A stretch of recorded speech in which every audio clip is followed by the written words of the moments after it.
everyone, my name is Rebecca. I'm 24 years old. I'm Malaysian and I was homeschooled. A lot of people have questions, all sorts of questions.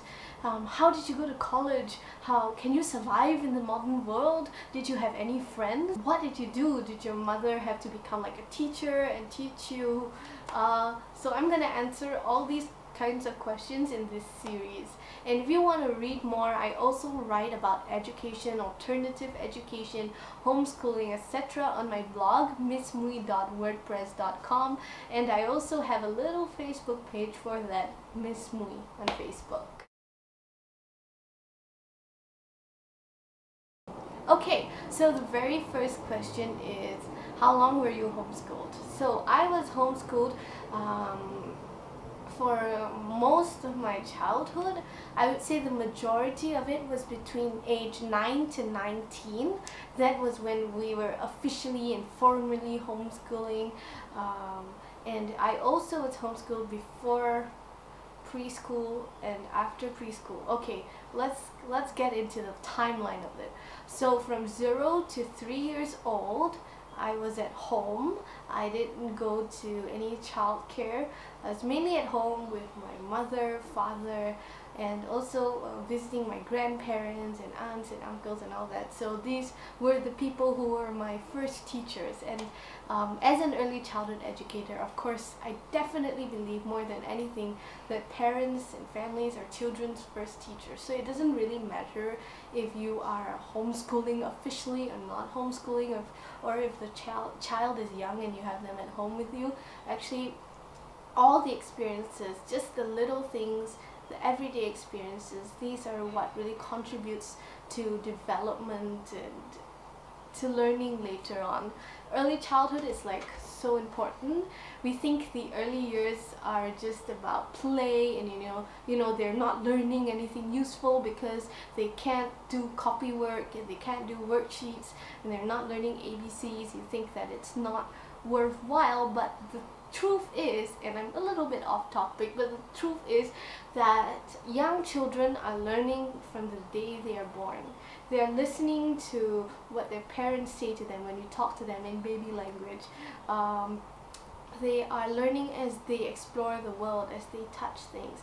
There's a lot that's going on in their brains when they move around, when they pull things off the shelf, when they drop things and throw things, and when you sing to them, when you read to them, when they interact with toys. These are actually like the foundations of cognitive development that have a lot of long-term impact. Just one example of how important the early years are is this study that and subsequent movement or organization that came about called the 30 million word gap, and I talked about it with some of the preschool or early childhood educators that I teach. I was telling them, we were looking at it, and the study found that there's like a 30 million word gap between some children and other children. That means that young children can hear many words, can hear a lot of conversations and things going on in their home, or they can be like they lack that exposure to vocabulary. The difference between the number of words they hear and the depth of like vocabulary and ideas that they're exposed to can be very, very stark, and it's also found that this affects them a lot long term. So we think that young children, they're not doing anything important. It's not true. I think the most important years are the early years, and it's not just an opinion. That's what the research kind of backs as well, that the brain development and everything that's going on during that time, language development, is so essential and key. So I was at home from 0 to 3 and learning from people around me, and then from 3 to like 4.5 or 1.5 years, I went to a little Montessori kindergarten. Kindergartens in Malaysia are from age 4 to 6, so I don't know, I was there from about like 3+ to like 4.5, 1.5 years. And then I was at home again at age 4.5, 5 and 6. I didn't go to any school to prepare me to go to primary school. It was just at home. So often people feel like today in this high pressure society that children absolutely need to go to kindergarten in order to do well in school. That's not necessarily the case. I mean, there's a lot of different educational paths, and the thing that I always emphasize first and foremost is that there's no one right way. Every child is different. Every person's educational experiences are different. It doesn't mean that that one way is better than all the rest. Or in the case of homeschooling, I personally don't believe that homeschooling is the only way to give a child the best education you can give. Homeschooling is not always the absolute best way, depending on the circumstances. It depends on the family, the child, what kind of homeschooling approach, whether it works, and it's often a big question mark until you actually, until they finish their education, they go out to the world and they start, learning, going to tertiary education or learning a skill or whatever. That's when you really find out, oh, did it work? Did it not work? And schools are not perfect systems, so I didn't go to kindergarten just before entering primary school. Then I went to primary school, a Mandarin-based primary school in Malaysia for 2 years, and at age 7 and age 8. Then after that, from age 9 to 19, I was at home. So that's the gist of it. So why did we homeschool? Why did my parents homeschool? Because it was obviously not something that I chose or I asked for, because I didn't even know that homeschooling existed. So when I finished school, the school year of my second year of primary school at age 8, I was wondering, oh, what are we going to do next year? Next year I'm going to go to what we call Standard 3, which is third year of primary school. And then my brother is supposed to go to kindergarten. He had been to kindergarten, then we had stopped at kindergarten. Then I was thinking that he would start again, and then my parents said, oh, you're not going back to school next year. And personally, my reaction was like, yes. Parents, I didn't know anything about this, but to me, yay, I don't have to go back to school. Not in the sense that not in the sense that I am lazy or, it's just for various reasons.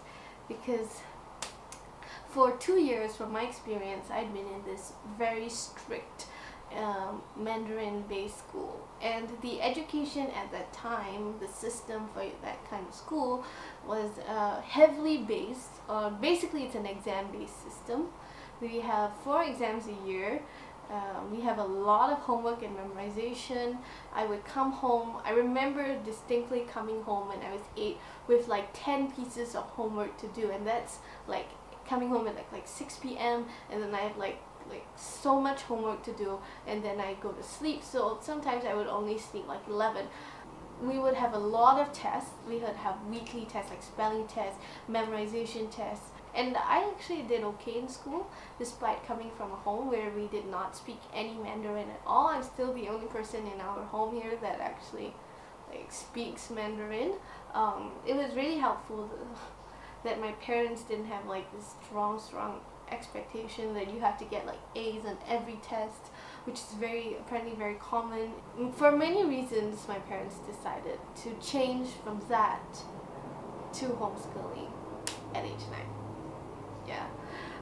One of the reasons that they would say was that they were comparing my 2 years in school to their 12 years in school. It was very different. They did not go to a Mandarin school. They both went to a national school in which the medium of instruction was Bahasa Malay. So it's slightly different. The culture and education style is different. The amount of homework is totally different. So they had time to play, and they felt that they had a balanced childhood in that sense, because they had time for recreation and outdoor activities and sports, and time to spend time with family and watch TV and do all those things that children do. And I had no time to do any of that.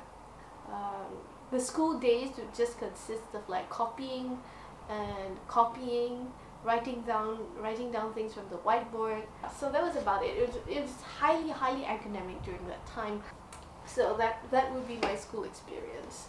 So for me, when we switched to homeschooling, it was okay. I wasn't really disturbed. I was not unhappy and not going back to school. I wasn't that close with my friends to like miss them that much. Just like, oh, okay, I don't have to go to school. Let's see what this will be like. I had like a question mark. What are we gonna do?